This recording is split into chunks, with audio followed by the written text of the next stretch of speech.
আমাদের মনে মাঝে মাঝেই প্রশ্ন জাগে মহাবিশ্বের শেষ কোথায়। আমরা যখন রাতের আকাশের দিকে তাকাই আমরা অসংখ্য তারা দেখতে পাই।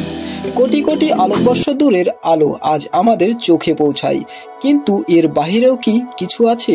মহাবিশ্বের শেষ আসলে কোথায়? নাকি আসলে এর কোনো শেষই নেই? আজ আমরা যাত্রা করব সেই অজানা প্রান্তে। তো পুরো ভিডিও দেখলে আপনি নিশ্চয়ই অনেক কিছুই জানতে পারবেন, তাই ভিডিওটি না কেটে পুরোটাই দেখুন। তো প্রথমে আমরা আলোচনা করব মহাবিশ্বের সীমানা সম্পর্কে। বিজ্ঞানীরা বলেন মহাবিশ্বের জন্ম হয়েছিল 13.8 বিলিয়ন বছর আগে বিগ ব্যাং নামের এক মহাবিস্ফোরণের ফলে। কিন্তু আশ্চর্যের বিষয়, বিগ ব্যাং থেকে যতটুকু সময় কেটেছে তার থেকেও অনেক দূর পর্যন্ত আমরা দেখতে পাই, কারণ মহাবিশ্ব শুধু সময়ের সাথে সাথেই বড় হয়নি, বরং অবিশ্বাস্য গতিতে প্রসারিত হয়েছে। আজ আমরা সেই মহাবিশ্বকে দেখতে পাই যেটিকে বলা হয় অবজারভেবল ইউনিভার্স, অর্থাৎ পর্যবেক্ষণযোগ্য মহাবিশ্ব। এর ব্যাস প্রায় 93 বিলিয়ন আলোকবর্ষ, অর্থাৎ পৃথিবী থেকে কোনো দিকে তাকালেই প্রায় 46 বিলিয়ন আলোকবর্ষ পর্যন্ত আমরা দেখতে পাই। কিন্তু এর বাহিরেও যে অঞ্চল রয়েছে তা আমাদের চোখে পড়ে না। এখানেই শুরু হয় মূল রহস্য। আসলে মহাবিশ্বের দেওয়াল কোথায়? আসলে এর শেষই বা কোথায়? আলোর গতিসীমার হয় এর বাহিরে আমরা দেখতে পাই না। আমাদের কাছে এর থেকে বেশি দূর যাওয়া আজ পর্যন্ত সম্ভব হয়নি। তাহলে কি মহাবিশ্বের আলোই শেষ আলো? অর্থাৎ এটি কি শেষ, নাকি আমরা কেবল দেখতে পাচ্ছি না? এই নিয়েই মূলত আজকের ভিডিওতে বিস্তারিত আলোচনা করব। নিয়ে প্রশ্ন উঠছে, এই প্রশ্নের উত্তর খুঁজছে বিজ্ঞানীরা আর দিচ্ছে নানান তথ্য। প্রথমে আসে ইনফ্লেশন থিওরি। এটি বলে বিগ ব্যাং এর পর প্রথম কয়েক সেকেন্ড মহাবিশ্ব অচিন্তনীয় গতিতে ফুটে উঠেছিল। এর মানে হতে পারে আমাদের দৃশ্যমান মহাবিশ্ব কেবল একটি ক্ষুদ্র অংশ। আরেকটি উত্তেজনাপূর্ণ তথ্য হলো মাল্টিভার্স তত্ত্ব। যদি মহাবিশ্ব অসীমভাবে প্রসারিত হয়ে থাকে তবে হয়তো অসংখ্য বাবল ইউনিভার্স বা বুদবুদ মহাবিশ্বে বিদ্যমান। আমাদের মহাবিশ্ব কেবল একটি বাবল, যার চারপাশে অসংখ্য বাবল ঘুরছে। আবার কিছু বিজ্ঞানী বলে থাকেন মহাবিশ্ব আসলে একটি কম্পিউটার সিমুলেশন। আমাদের দেখা সবকিছু একটি প্রোগ্রামের মতো, যার প্রান্তে হয়তো কোডের দেওয়াল আছে। এটাকে বলা হয় সিমুলেশন হাইপোথিওসিস। তবে আরেকটি জটিল ধারণা আসে স্ট্রিং থিওরি থেকে।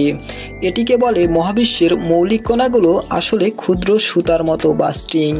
এই স্ট্রিং ভিন্ন ভিন্ন মাত্রায় কম্পিত হয়ে মহাবিশ্ব তৈরি করেছে। তাহলে কি মহাবিশ্বের শেষ মানেই হবে অন্য মাত্রার শুরু? তবে এই সম্পর্কে আপনি কি মনে করেন অবশ্যই কমেন্টে জানাবেন। তো এবার আসি রহস্যময় দৃষ্টিকোণ থেকে, যেটিকে মানুষ বেশি প্রাধান্য দিয়ে থাকে। বিজ্ঞান ছাড়াও মানুষ সবসময় এই প্রশ্নের উত্তর খুঁজছে যে মহাবিশ্বের বাইরে আসলে কি আছে। ধর্মীয় গ্রন্থে নানা ব্যাখ্যা পাওয়া যায়। কুরআনে বলা হয়েছে আল্লাহ আসমান ও জমিনকে বিস্তৃত করেছেন এবং তিনি চাইলে এর চেয়েও বিস্তৃত করতে পারতেন। আবার বাইবেলে বলা হয়েছে ঈশ্বর মহাবিশ্বকে সীমাহীন করেছেন। বেদে মহাবিশ্বকে অসীম এক মহাসাগরের সাথে তুলনা করা হয়েছে। অশ্বশাস্ত্রে বলা হয়েছে শেষ ধারণাটি মানুষের সীমিত কল্পনা। যদি মহাবিশ্ব অসীম হয় তাহলে এর শেষ খোঁজা মানেই হবে এক অর্থহীন যাত্রা। বলি, আসলে কি আমরা ভুল প্রশ্ন করছি? শেষে কি আছে না ভেবেই আমরা হয়তো ভাবতে হবে অসীম মানে কি? আসলে এর প্রশ্নটার আসল উত্তর কি? না আমাদের প্রশ্নটাই আসলে ভুল? জানি কথাগুলো একটি জটিল লাগতেছে, তবে যারা বিজ্ঞান নিয়ে পড়াশোনা করেন তাদের কাছে আশা করি জটিল লাগবে না।